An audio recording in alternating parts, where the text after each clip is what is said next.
Good morning. I'm Brian Kee, the Director of Personnel and Professional Standards, and I'm here to notify the public of an arrest of a JSO police officer by our agency. This morning, Officer John Burgos was arrested on 1 count of false imprisonment, a third-degree felony, and 1 count of battery, which is a first-degree misdemeanor. At the time of his arrest, Burgos had been employed by JSO for 6 years and 4 months, having been hired by the agency in June 18 of 2018. As he has been criminally arrested, he is now the subject of an internal investigation by JSO. He has been stripped of all police authority and suspended without pay. While there is due process that must be followed, the agency will be terminating Officer Burgos. This is an active criminal case, so there's limited information with which I can provide you at this time. However, the following is a summation of the facts which support Burgos' arrest. Around 4 p.m. yesterday, Burgos was on duty as a patrol officer in uniform. He was dispatched to a call for service and met with a crime victim.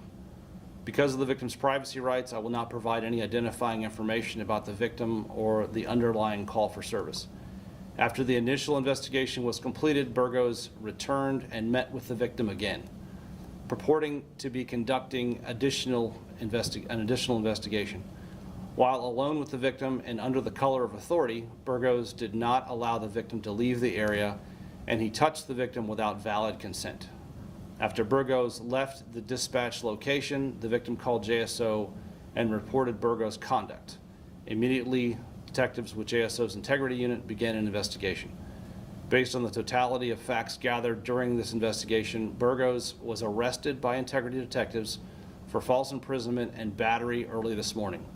This is the 11th arrest of a JSO employee by this agency in 2024. JSO is appalled by Burgos' conduct and by the fact that he committed these crimes while representing himself as a public servant. With this arrest, JSO sends a clear message that we will not tolerate when a member of this agency violates the law and threatens the public trust in law enforcement. Our partners with the State Attorney's Office will appropriately prosecute Burgos for his criminal actions. As Sheriff Waters often says, no one is above the law, and this agency will continue to hold officers to the highest of standards. I can take some questions. When you say the officer returned, was that to scene the crime? Right. And how did he stop the victim from leaving? Was the scene of the crime their home? He was acting like he was doing a follow-up to the initial investigation. He was reporting that he was needed information from her, wanted to see some injuries, that type of thing. So it was completely not part of what he was supposed to be doing. How can a victim tell in the future that that's how well, our officers are going to have body cams on.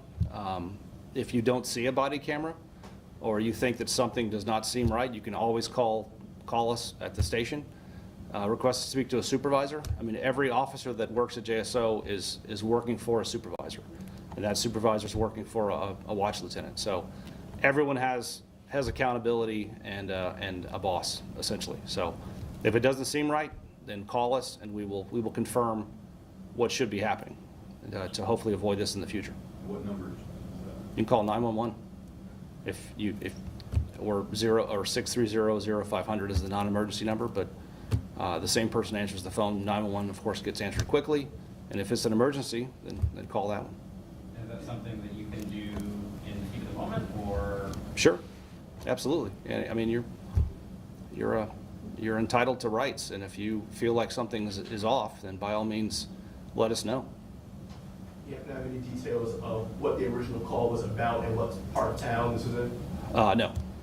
Based on the Florida statutes about these types of crimes, we're not able to identify the victim in any way, shape, or form. Looking at Burgos' history with JSO, there are a lot of incidents on here, but a lot of it includes remedial training. Can you kind of explain what goes on in remedial training? If an employee makes a mistake, and let's say it's a mistake that was made in good faith, but it was improper to how they were trained, then instead of just strictly disciplining that employee, we will try to train them and get them to the standard that we expect. Those are typically minor more minor offenses. If you look, you probably have a copy of his concise.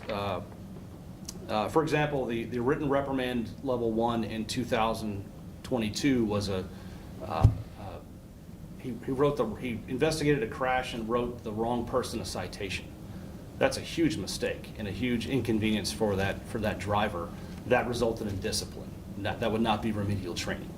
And then the next year, he had a written reprimand level 2 for violation of weapons policy, failure to conform, and incompetence. So we take our internal investigations very seriously, and if someone is getting worse, then it involves progressive discipline all the way to termination. So he never did anything to get terminated, but he was certainly working towards that and being monitored by his supervisors. So. All right, thank you. Yep. Thank you.